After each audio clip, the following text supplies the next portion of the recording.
See, Etienne, part of what I enjoy about these podcasts is the fact that, you know, like any set of particles, you know, we all lock into our proper position. Oh, right. Yeah. I mean, I can do Weird the hand twisty motion, hand, but it's not going to show up. Yeah, no. But so I don't know what direction you want to go with this thing, if you want to do age before beauty. But I would like to know off the bat how you felt about Snowpiercer, since it was your first time through. I'm definitely down to do that. I feel like we should greet the audience first. Hey, everybody. TBD here. Love you. I didn't Shh. He just gets this way. It's low blood sugar. Well, I woke up like 5 minutes ago. Shh, low blood sugar. But we're doing another one of our comparative movie extravaganzas, because we had a good time with that last time. We did a blind pick for each other, and this time Etienne gave me Snowpiercer, the Jung Boon-ho, I believe is the director. Sci-fi adventure dystopia philosophy thing based on a French graphic novel. Right. Totally fucking nuts. And I gave him the original The Tale of Zatoichi from 1962, featuring the origin of Zatoichi, the blind swordsman, masseur, gambler, extraordinaire. So, to answer your question, what did I think of Snowpiercer, quickly? Or did you like it? And then we can go wherever you want. I liked it. Okay, good. I liked it.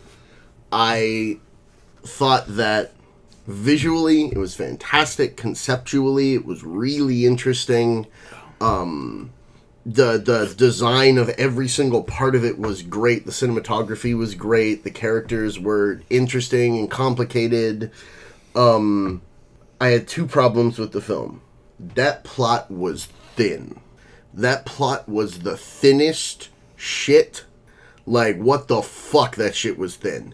And then, not all of the non-Korean actors were able to deal with the necessities of Korean cinema. There's a certain melodramatic weight that you have to be able to carry in the, like, direct, we are going to, like, direct face-on stare at this horrible thing. Like, we are going to slow explore this painful emotion. And they do that, and they explore those concepts, and it's something that happens in Korean film a lot.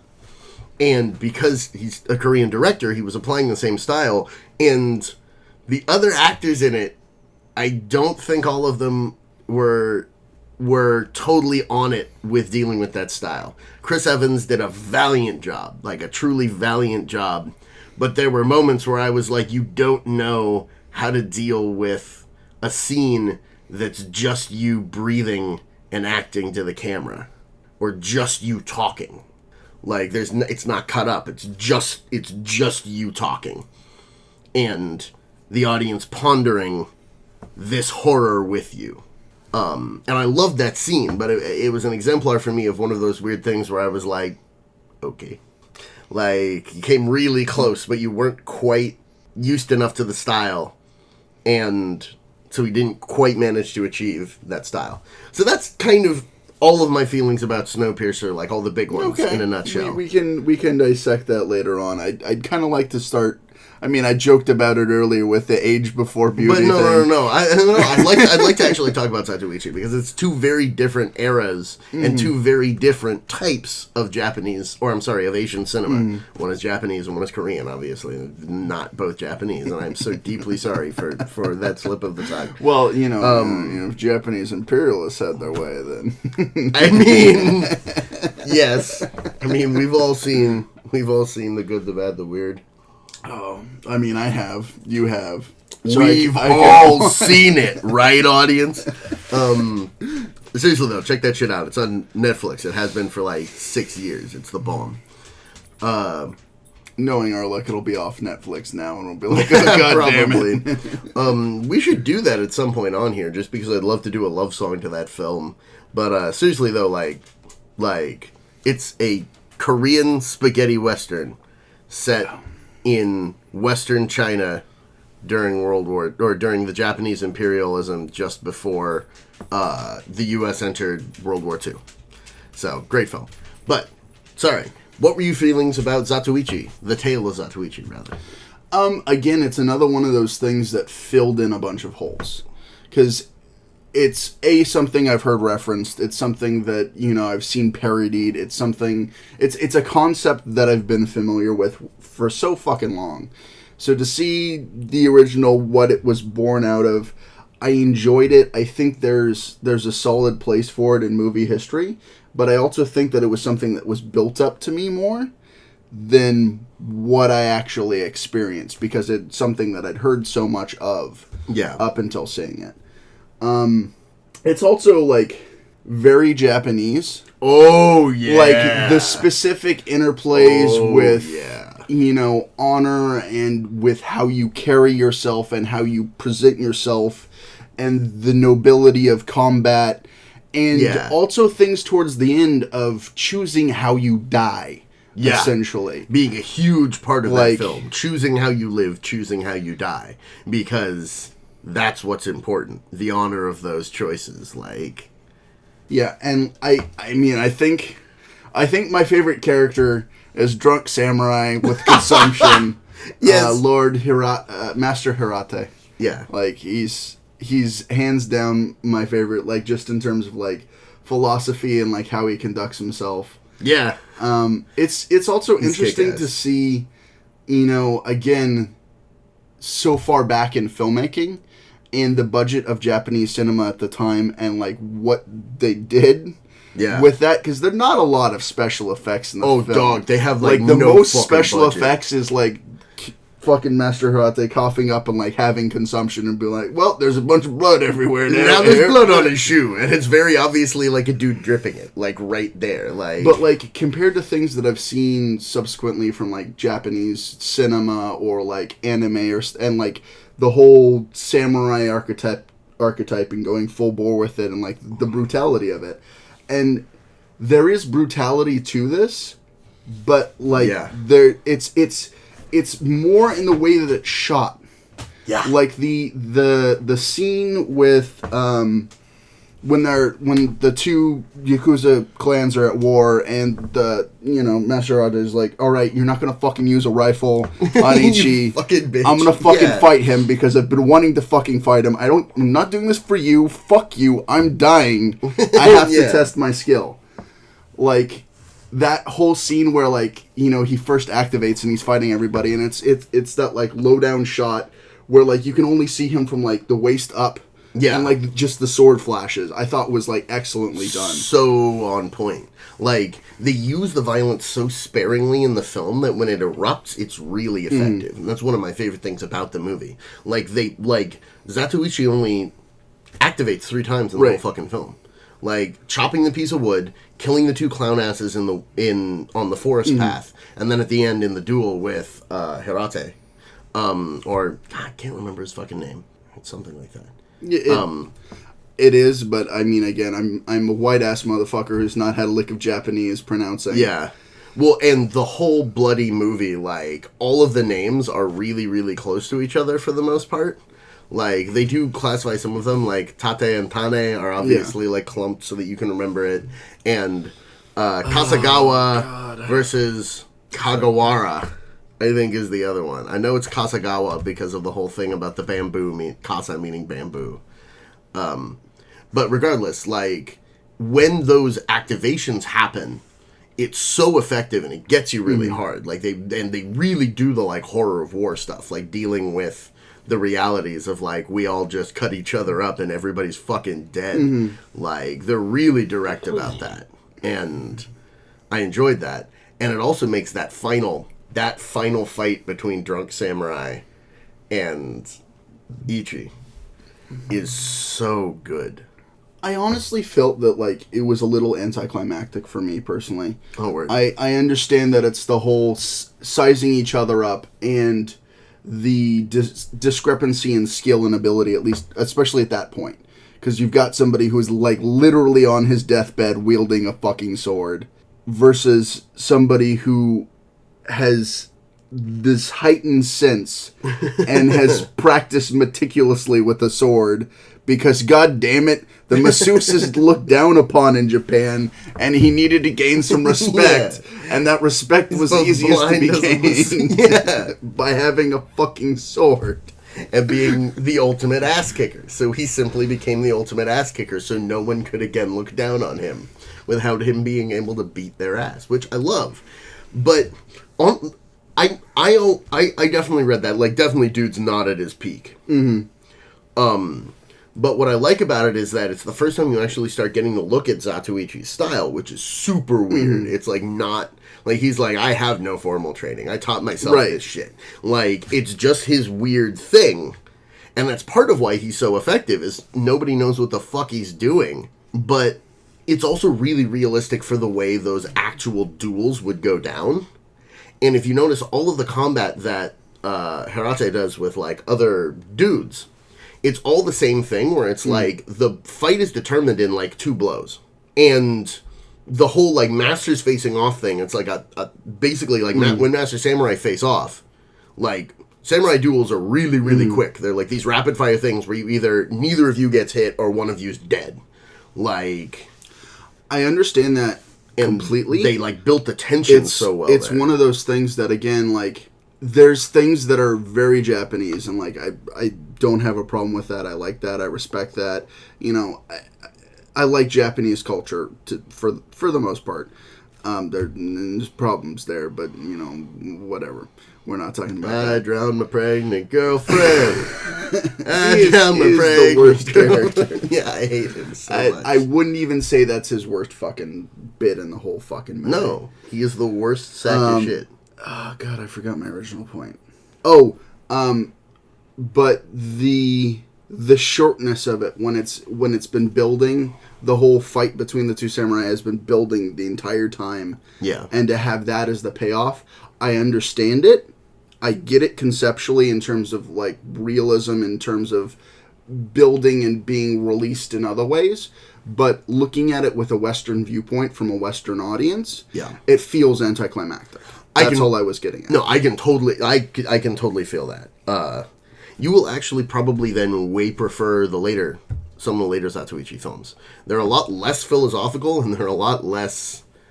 They're a lot longer on the combat and the violence. So, like, you do have actually, like, full, like, climactic big ass fight scenes in that one that are like or not that one. I'm sorry, the later ones that are extended. 27 films and 100-hour-long episodes. Christ. Which now I have to do. Like, I got the whole collection. Oh, good. So you can fall asleep to Zatoichi instead of Star Trek Deep Space Nine. I'll, like, vary it up. Just wait until James gets sick of that and starts screaming at you. No. God damn it. Like, I love the menacing music. But those ones definitely have. Well, I will tell you there's one gimmick, which is I really liked in the first one. It's just this random weird friendship that he develops with this other samurai that, because they have the mutual respect, means so much to him. In each film, they attempt to have another person be in that position whom Zatoichi is forced to fight at the end. And it is like an escalating series of people. So it's like his buddy from training and his childhood friend and then his actual brother and then his father. And like it's like just this like endless series. I stopped after like 6 or 7 of them. I don't remember. You mentioned the whole trade-off between the philosophy of the film and the action of the film and subsequent releases. I don't know that I needed more combat. I just wanted the combat that there was to be more satisfying. I feel that. I think the things that drew me in early on were the philosophies and how Ichi is fucking with everybody that's around him because he has this disability and he's looked down on it, but he's so great at all these other things, and because he's great at the other things, he can manipulate and fuck with those around him. It's one of those, like, the so brilliant characters that you see generally in like thrillers or something like Yeah. that, where they may be insane or psychopathic, but they are so brilliant that they can manipulate those people around them like chess pieces. And that's something that I absolutely adore in films and books and whatever form of entertainment I'm imbibing.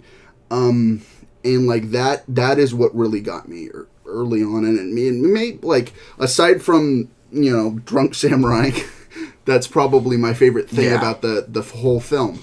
Likewise. Definitely likewise. And that's part of why I love that opening scene. Just in the... Where he gives them the chance to be honest. Mm-hmm. And he's like, oh! You're all just gonna rob a blind man. Cool! And then just takes all of their shit. Because they can't stop him, and he knows it. And then he leaves, and then the master of the Yakuza clan comes home and is like, oh, this is my guest. You're gonna wait on him. And it's just like, Fuck. And he knows. And they all know that he knows. Like, Tate knows the entire film. Small sidebar. I'm a little bit disappointed that more didn't come of the whole thing with Tate and the sake. Yeah. When he fucked them over. Like, I really wanted something to happen directly from that. Like, yeah, there's resolution at the end. I mean, motherfucker gets his ass drowned. But I would have liked more direct resolution from that. Yeah. Especially the way that Ichi plays all these other notes in the film of like... Yeah. All right, wait, you fucked with me. Is there someone here? Huh. I guess there's no one here, staring directly at the son of a bitch. I know you're there, but you're a massive pussy. And that, I think, is Tate's worst thing that he does in the film. Like, No, worse than murdering the pregnant girlfriend. Maybe murdered her, maybe she committed suicide. Right. We don't ever get to find out. I don't trust Tate as far as I can kick him in the nuts. Which is the irony of like, oh, he's a good man, he's honorable, he's none of those things. Yeah, that's literally the like he's like, Ichi does the like, well, that's good to know. Like, but no, it's the hey, so my Yakuza buddy really wants to fuck you, so you better do it or he's gonna rape you and I'm gonna leave you here with him. With the full and knowledge, possibly murder you too. It's like, oh, you don't want to end up dead.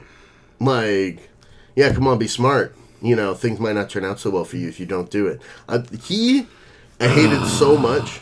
Like, he and the other Yakuza chieftain are like my two least favorite. Like, I dislike both of the Yakuza chieftain. yeah, the other Yakuza chieftain is like a dick. Like, he's willing to do some shady shit, but he's more of a realist. Yeah, he's also never awful, and he also has like obvious respect for the temple and is like chill with the temple and everything, and is like not fucking with the dude.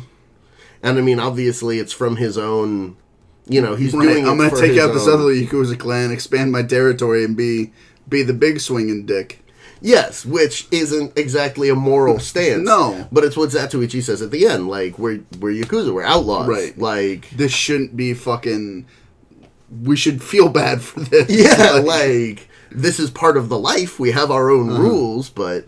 And I love that. It's just like this, like, crystallization or, like, codification of what his lifestyle is, and the like deep self-loathing that means that he cannot accept the love of Tane, and means that instead he climbs the mountain. That's just the that was the shittiest like resolution, non-resolution. Like, I mean, he's blind, so we presume that like the choice is very obviously being made that like, nah, I'm just gonna go away from you because he's completely capable. But at the he's same on time, the main road, and he goes. It takes a right. Like, I mean... At the same time, it's like one of those, like, misconnection things that, like, you could have just said, no.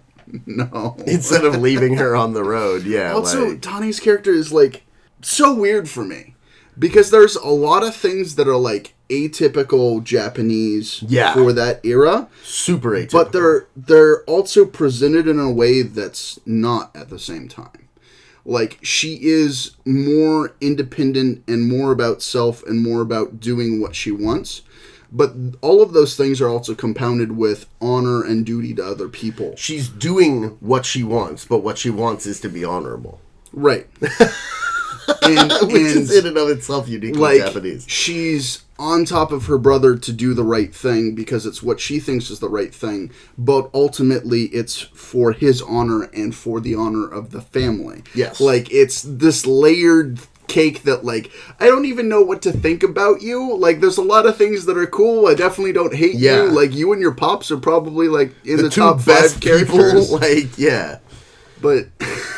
No, absolutely. Like, absolutely. And for me, like, the whole thing where she does fall in love with Ichi, there's no basis for it, and he knows that. It feels, yeah. But it also makes a ton of sense. She has been shown no decency by any man in her life other than ostensibly her father, because they seem to have a chill relationship.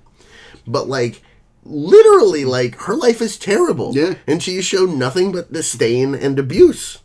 And Ichi is actually nice to her. I'm gonna prevent you from being raped. Like, he's, like, the only honorable man she knows. And it's was one of those things where, like, I saw it, and it's obviously one of those, like, Ichi wants to say yes, and it's like, no, this isn't right. You're attaching me because of this. And... also has this deep self-loathing and is like, I can't, like, I figure even if there wasn't that whole basis, like, even if he'd had the whole built relationship with her, I don't think he would have left with her anyway. Yeah, that was kind of, I mean, even, like, when they're talking about the babies and all that shit with the lucky mole and, like, there was very clearly that, like, oh yeah, you know, you're into Ichi, and Ichi's like, no, must be Lone Wolf. No. I love that actor, dude. I think he does such a great job. For sure.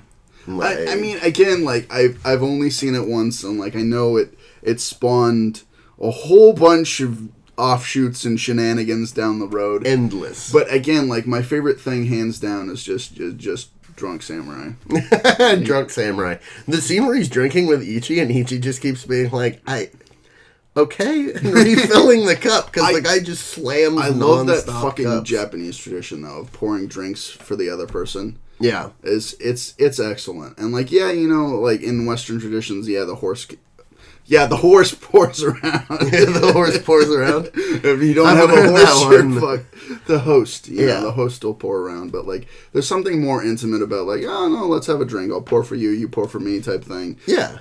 It's not quite on the same level as the entwining of the arms as you drink, but, you know, definitely... That's very un-Japanese, so... No, it's more Northern European. But, you know, if we could combine them, you know, you pour for me, I pour for you, and then we go like, get the Mongolians, we combine them with the, you know, the Vikings here. We've got unstoppable land on, power on land and power on sea, and we got a plan here.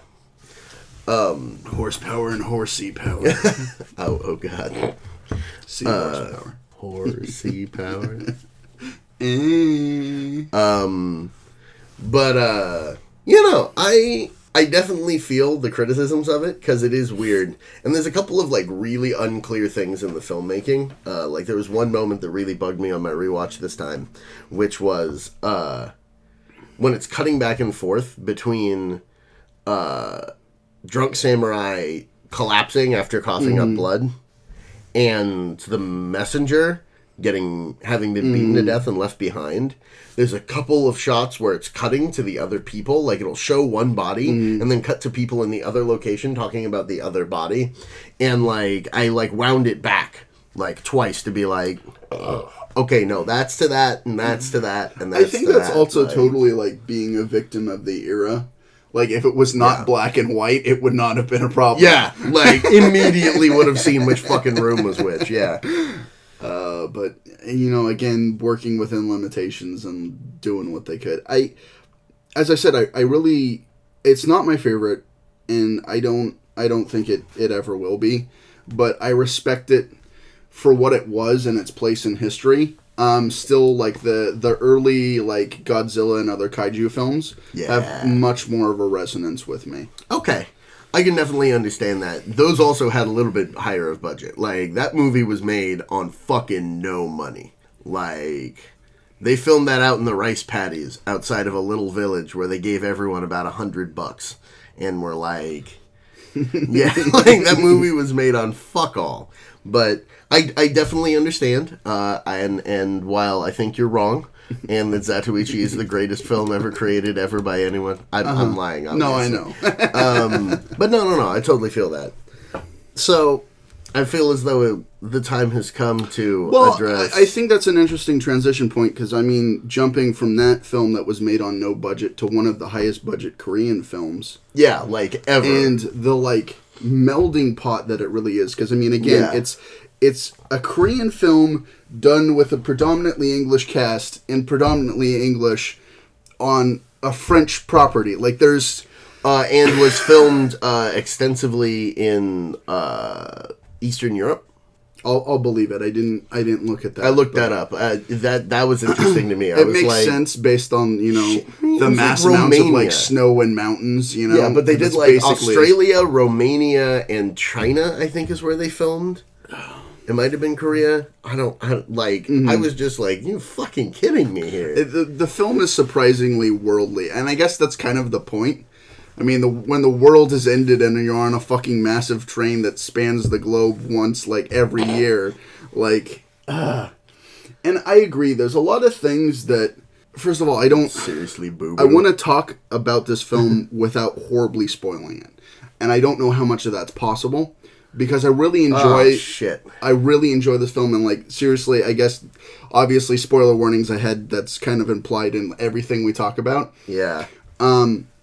And if we end up spoiling things, we end up spoiling things at this point. Shit, yeah. Because like, there's like one interesting turnaround at the end. I can count on like one hand the amount of people that have seen this film. And I don't think it's a perfect film. It's flawed. Yeah. I really enjoy it. It's one of the films that I've enjoyed most in the past several years. Really? And nice. like there's a lot of things that speak to me particularly. And again, I referred to it early on, bit jokingly, as, the beauty in the age before beauty. Yes. And I think there's a lot of beauty to me in the juxtaposition of things. Gorgeous fucking film. So, like, please, again, like, we're going to be getting into the meat here. Yeah. Quite literally meat. Yeah. Yeah.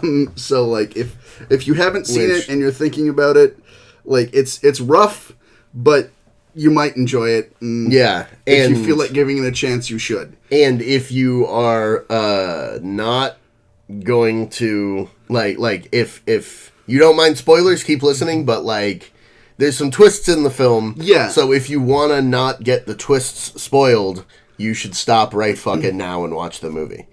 And again, like, I really wanted to talk to you because, like, the whole thing with these is, like, we don't have, like, much beforehand of, like, hey, what did you think or what did you feel? Because we want to keep it fresh for the podcast. And there are things that we definitively need to talk about. Yeah. So there will inherently be spoilers. Again, this has been, like a 5-minute, like, hey, spoilers, jackass. But we're making sure that if y'all are going to, be unhappy, you have plenty of time to turn this off.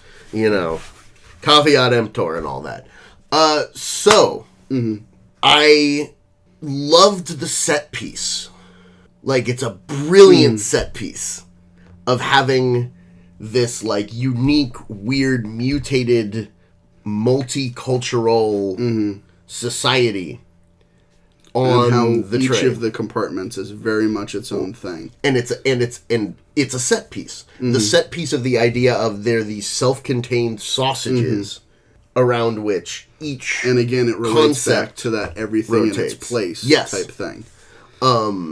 Which I thought as a set piece was absolutely fucking brilliant. And Boon Jong-ho did an incredible job with playing that up and doing it, just really working the different dynamics of the different cars and having you start all the way at the tail end and then, like, the slow progression to the far end.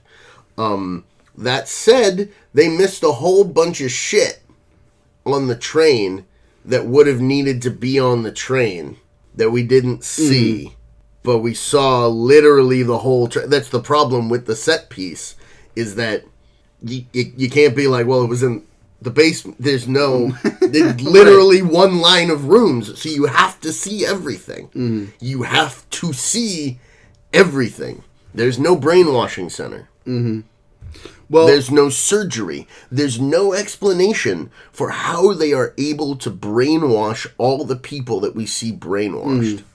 There's the school, which is a form of indoctrination and brainwashing from when they're young. Yes. But they're like, when you see the violinist again at the end, there's no explanation for him.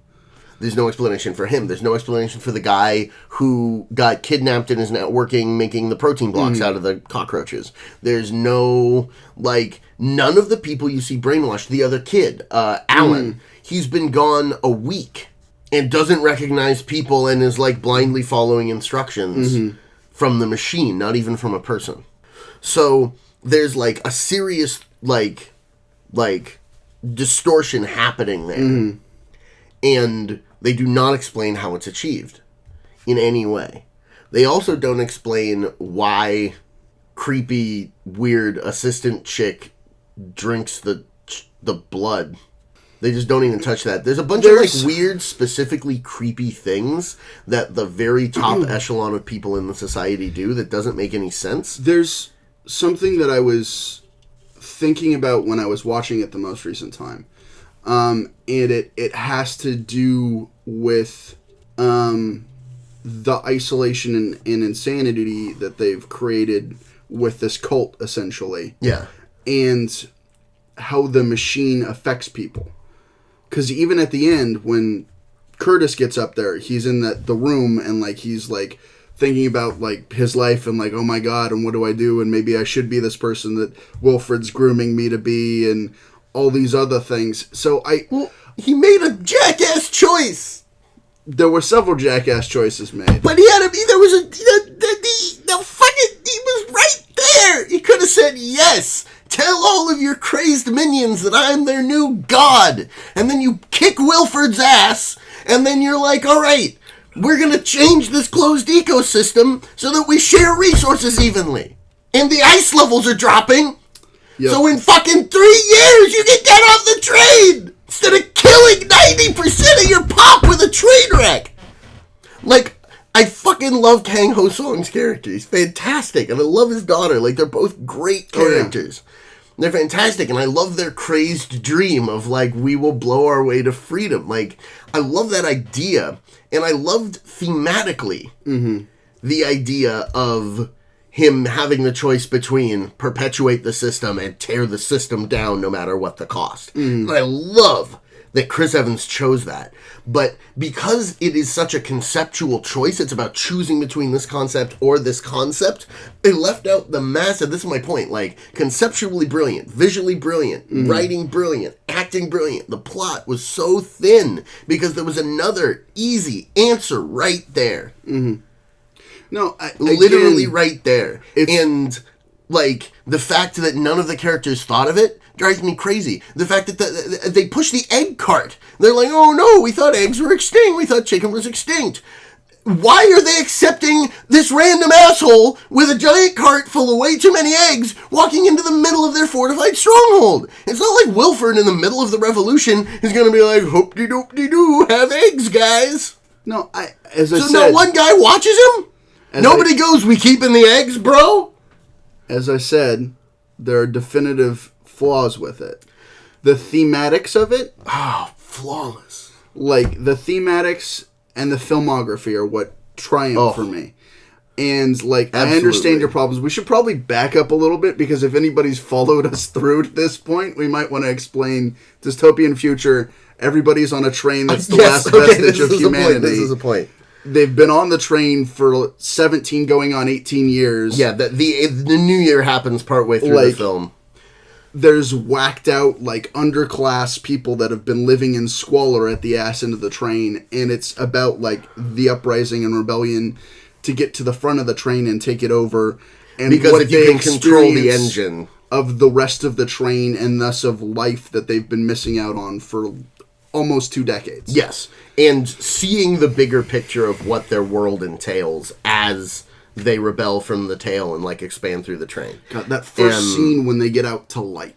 Yeah. When they haven't even seen light in, like, 17... And everybody's like, oh, my God. Everyone's like, blinded by it. And then the next run where they play them with the darkness. With the night vision goggles. Which is also, like, that scene, that axe car. Axe, like it's not as good as the hammer fight and fucking Old Boy. No. But I love Axcar. Axcar was great. Both phases of Axcar, all three phases, because there's three phases. Yeah, there's three phases of Axcar, and even like the great thing where at the end Wilford's like your counterattack with the torches and in the water reclamation car. Like, who could have thought of that? It's brilliant. Who could have thought of that? That was amazing. Like, which also I just was like, that's kind of like jackassedly stupid to not have like your torches close. And then also my question was, if you had all of these dudes prepped with torches, it shouldn't have been that shocking that they used darkness against you.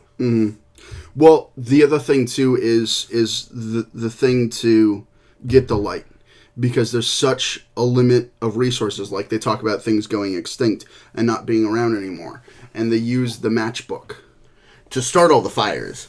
But I still like, if you're planning this and you're trying to progressively push up through the train, it makes the most sense to then have that in a one-level fallback position. So if all else fails, you fall back to that position and move up with the torches. Like, that's... I don't disagree. That's how you take and hold military territory. Well, you also have Curtis being a leader when he doesn't want to be. Yeah, okay. That's the whole thing, because he thinks that Gilliam's going to be the whole guy, and he's trying to be the, like, brute force, like, no, we're going to take this. Yeah. But, like, he doesn't think of himself as a leader. The whole which is the best. Bit when he's like, I still have all my limbs. And then you get to find out what that means. Yeah. And why he thinks that. I haven't sacrificed. I haven't earned the right to lead these people because I couldn't give up myself. Yeah. And other people like Gilliam, when you first see Gilliam and he's got like 3 limbs missing. Oh, the son of a bitch is missing 3 limbs. What the fuck happened? Well, because you see the whole thing, and like I realized when they put the guy's arm out, I was like, oh, that's fucked. That's fucked. And then when Gilliam came up, I was like, oh shit. Okay, so he's been involved in 3 rebellions. But it was interesting looking at the change on that. And I would have been intrigued to find out more about the early relationship between him and Wilford, because I imagine it was a marriage of necessity. It was basically like Wilford allowed all the people onto the train who were the emergency refugees. They were desperately trying to figure out how to deal with their perfect, creepy eugenics world and opening it up to all these people who didn't fit in their perfect, creepy eugenics world. And at that point, Gilliam, I imagine, probably contacted him and was like, look, we can make this work. Give us enough resources, and I'll make sure that it runs correctly from this end.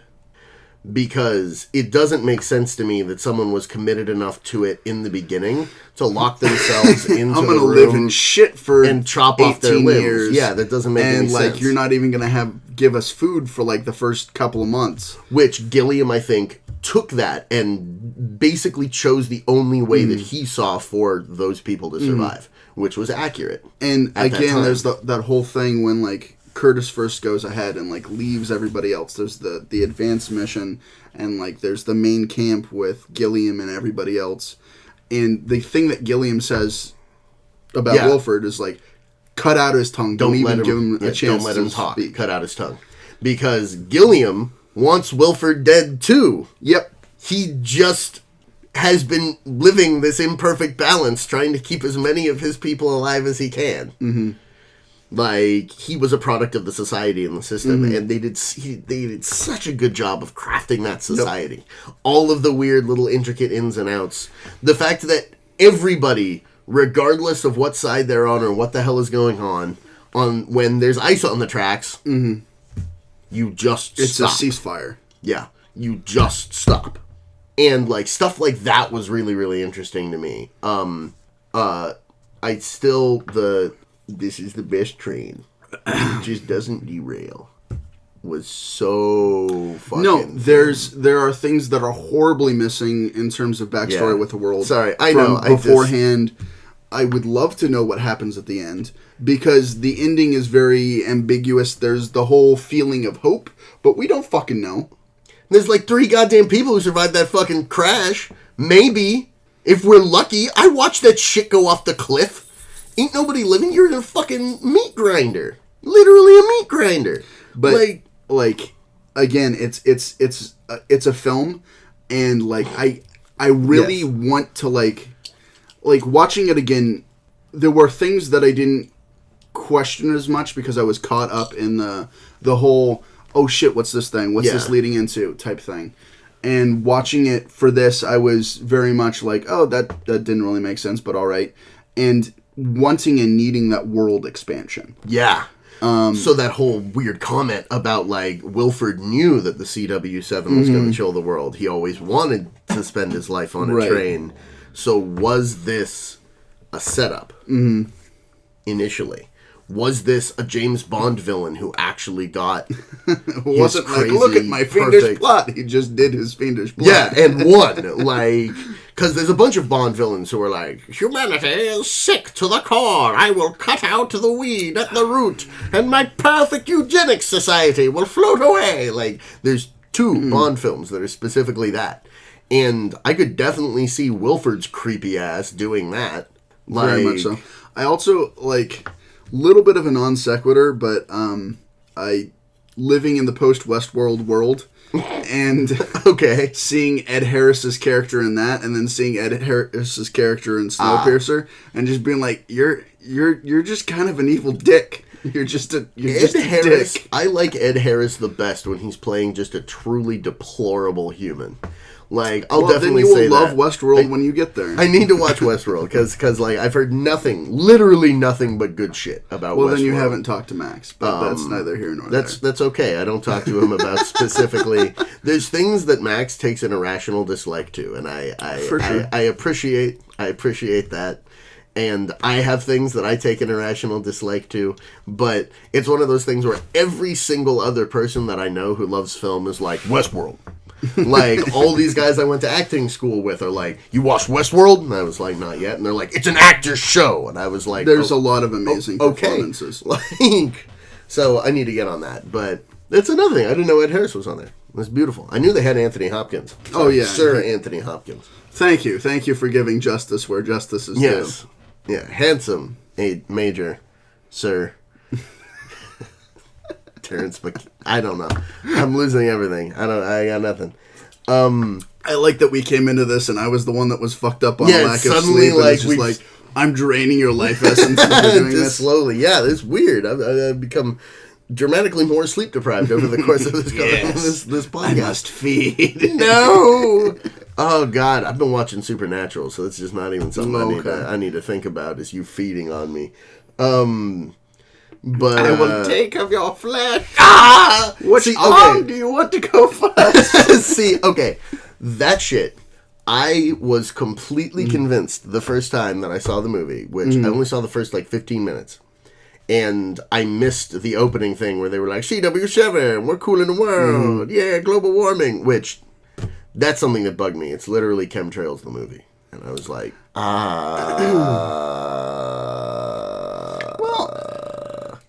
But I got past it because it was like, we need to come up with some way that humanity cocked it all up and caused an ice age. Rapidly. Weirdly rapidly. So we can explain... one of the planes have fallen from the sky. Train. Super train. No, and again, again, science is one of the issues that I have with this film. Yes. Super... What? Like, I get it's the most brilliant set piece, and I get why they were just like, we just have to come up with a reason. We have to just figure out a way. We have to figure out a reason that this train happened. But I was utterly convinced that the rich people were eating the children. Yeah. I was 100. I thought that's exactly what the fucking blood thing was supposed to be. It was because that's the kind of breadcrumbing that they do. For that kind of shit. But in Korean films, they just punch you in the gut randomly, and you're like, well, that's a thing. They generally still breadcrumb it, but, they also love kicking, going directly for the taint. Also, so, jackass former professional soldier turned security chief for Wilford just doesn't die? Ever? The shit is that he took a kukri through the torso after the end of that beatdown. I was already no. I don't buy him walking away from that beatdown like everything is cool. No, again, and then he took the fucking kukri through the torso. lay there with the kukri in his torso for like 3 hours, and then gets up and calmly walks away after pulling out the kukri, which is not what you do. He just yanks out the goddamn kukri.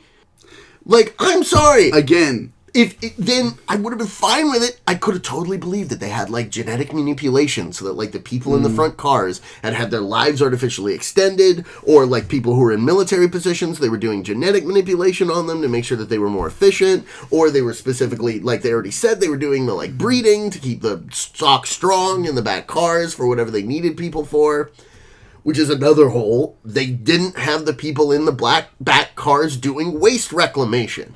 They made every other reference to it being like a snake and it being the ass. There's that one thing where the dude's processing chrono. It's very small, but there is some hint of shit like that going on. When do you actually see it get processed? You don't see it get processed, but there's the dude in that little, like, hole, and he comes up and he's talking about it being fresh and, like, just made. And they talk about chrono being like a nuclear byproduct, essentially. Yeah, from the engine. Like, it's runoff. So, again, it's there. It's small. And they don't... Okay. It was small enough that I missed that on my first watch through. And, like, that's on me. Like, I've got to rewatch it. But that's frustrating because that means that it's tiny. And I generally notice minute details. And, like something slightly bigger. And it doesn't make sense then to refer to them as freeloaders. They aren't. They're fulfilling their place in the train. Well, but they use the term freeloaders repeatedly to refer to them. You have a cult, basically, that's built on a hierarchy that was established when they boarded the train. Yes. And so differentiating the people in the back from you and the mental loops that go into the justification of how you treat them, I think is entirely what ends up to calling them freeloaders and everything, and the whole indoctrination that's going on in the classroom. Like, well, again, I get that. I do. And if they put a few more seconds of it. People working in slag pits once for 6 seconds in the film, it would have been obvious. Like... Not disagreeing, Patrick. So, no, I feel. And like I said, I came into this, I love this film, and it's for specific reasons. And I know it has problems. And problems don't become less apparent. They become more apparent with rewatchings. Yeah. But there are also little things that you start to read into. Notice. There's this little thing. There's that little thing. I certainly noticed it the first time through, but the painter. I love the painter as a character.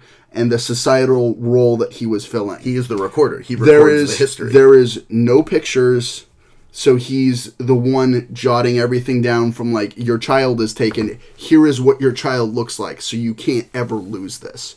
Here's the history of the past rebellions. Here's what happened.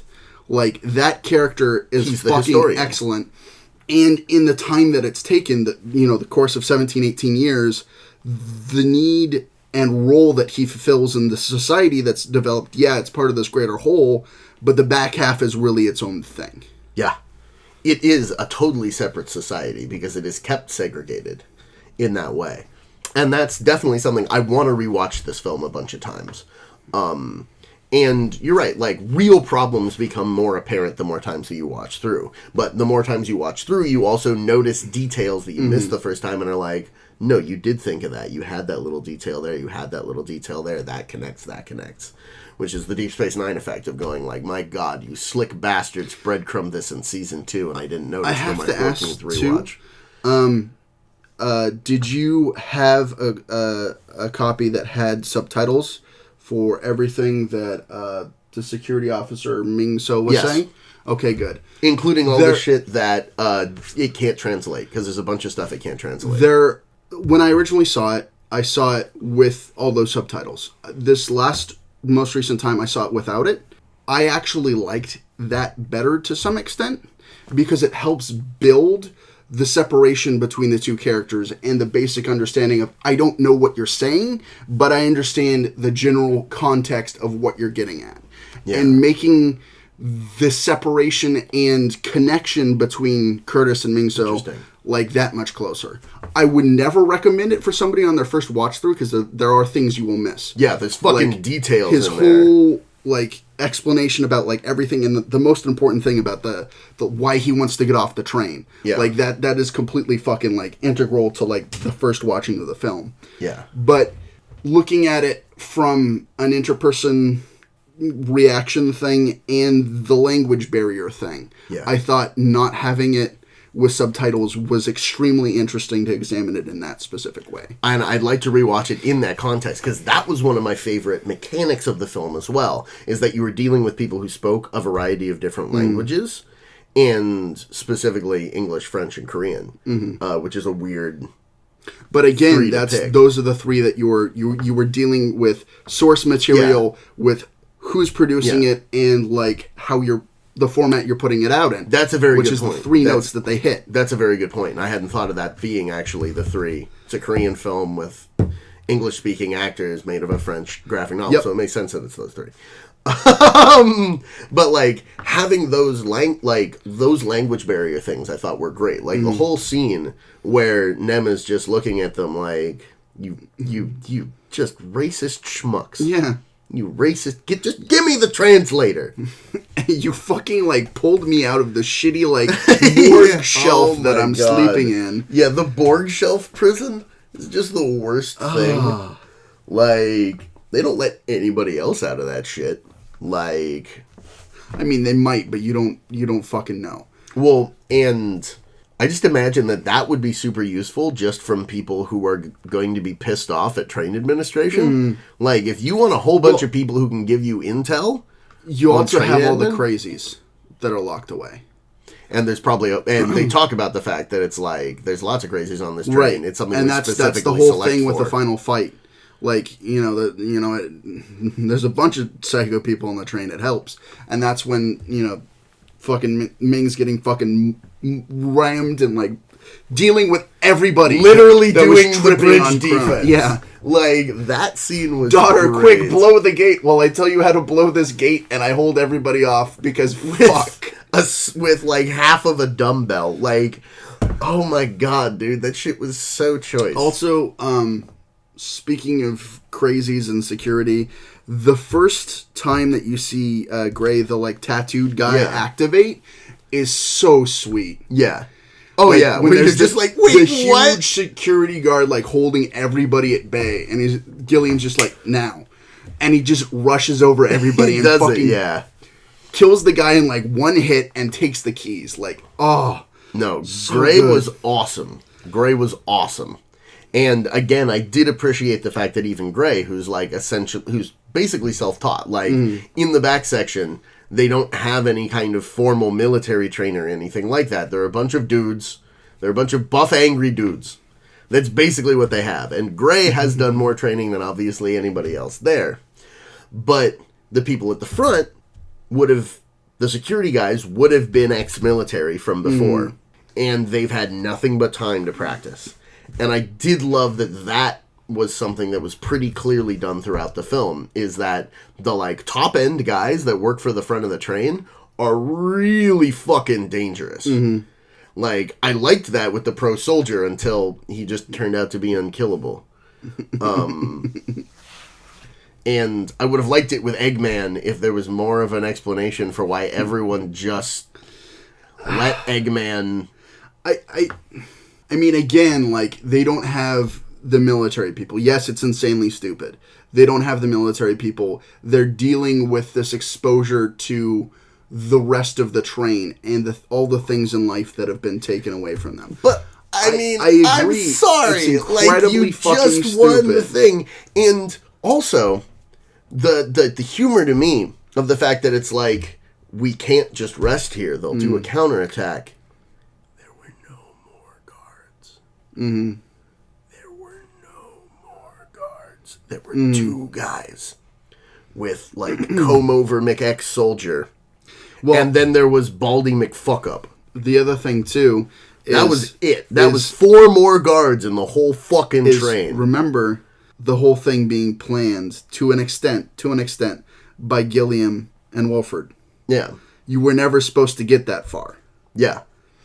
So, Curtis bowing to Gilliam at that point, Gilliam keeping everybody back because of the agreement with Wilford. No, and that totally made sense. And that's why, like, I got to the end and I was like, there is an explanation for that. I was like, that was something that was funny to me in the moment. I was like, there's no more fucking guards. He's just walking through this son of a bitch. There's not another guard in the whole fucking train.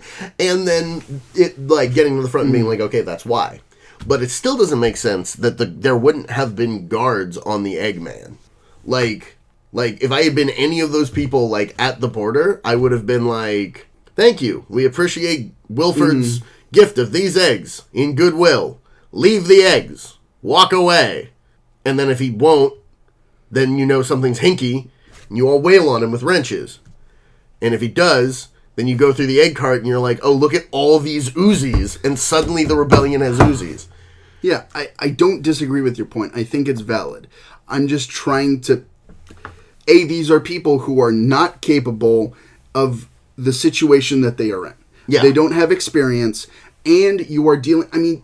Well, because at that point, Gilliam they've been having fucking protein bars, and somebody is offering them food that's not a fucking protein bar. Yeah, but it is your, like, completely most trusted and hated enemy offering it to you, being like, here, it's a gift.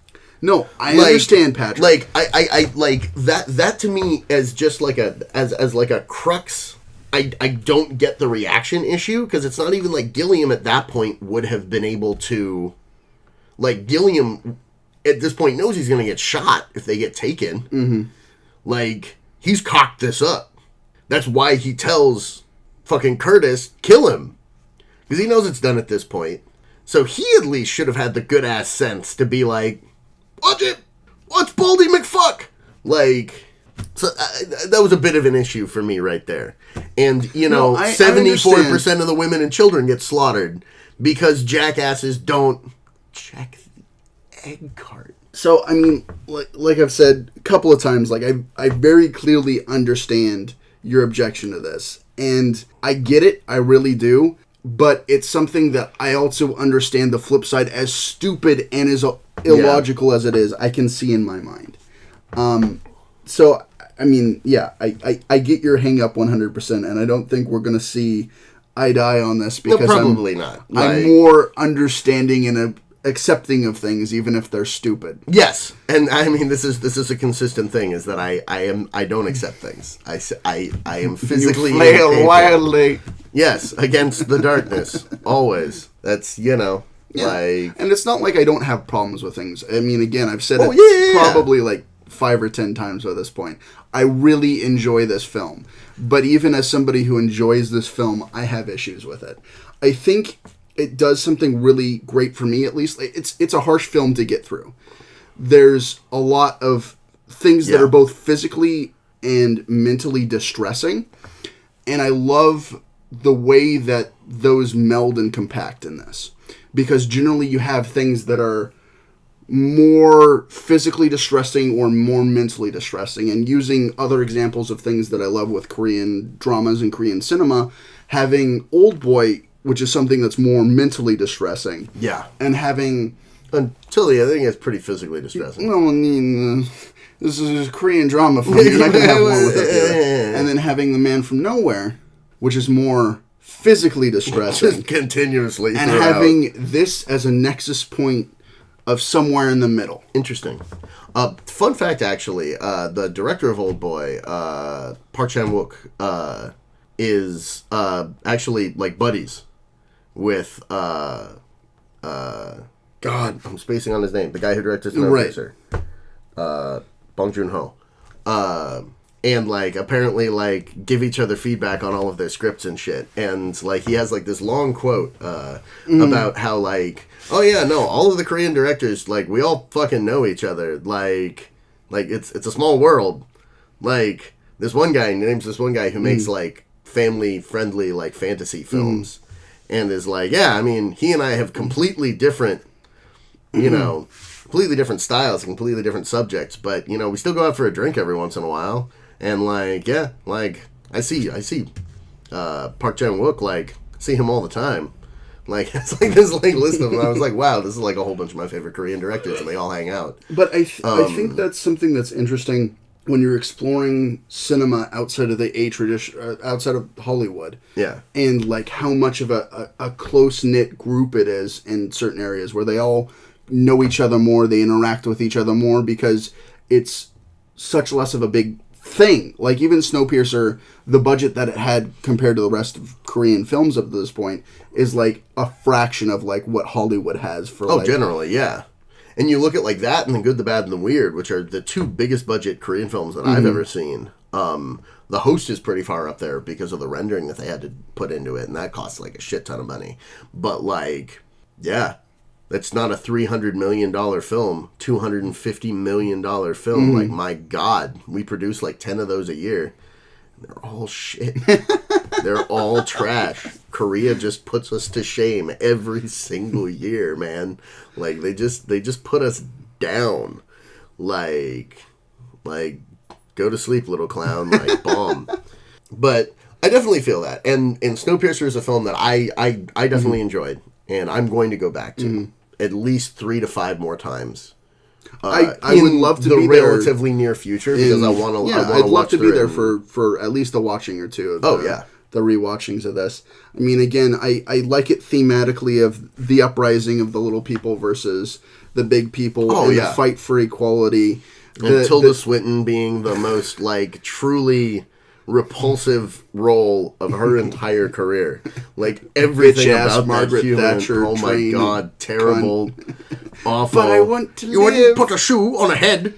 I will drown you. I wanted them to drown her the entire thing. I like how she does finally go down, just Curtis finally being like, you will stop talking now. And you've had chances and you cocked it all up.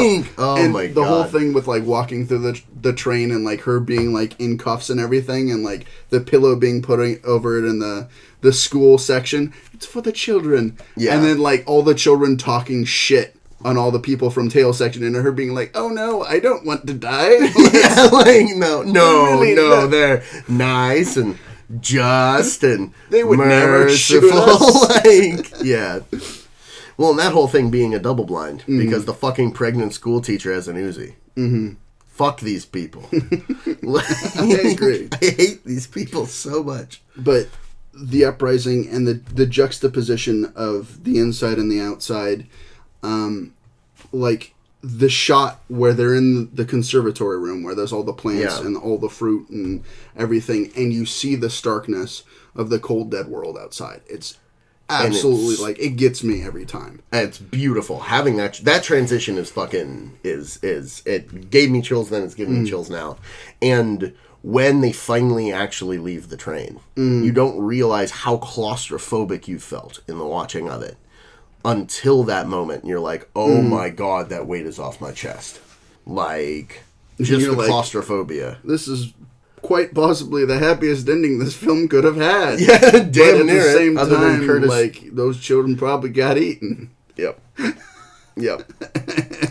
And if Curtis had just not gone with the Cronol addict and had just been like, okay, I'm the new god, so we're changing the ecological balance...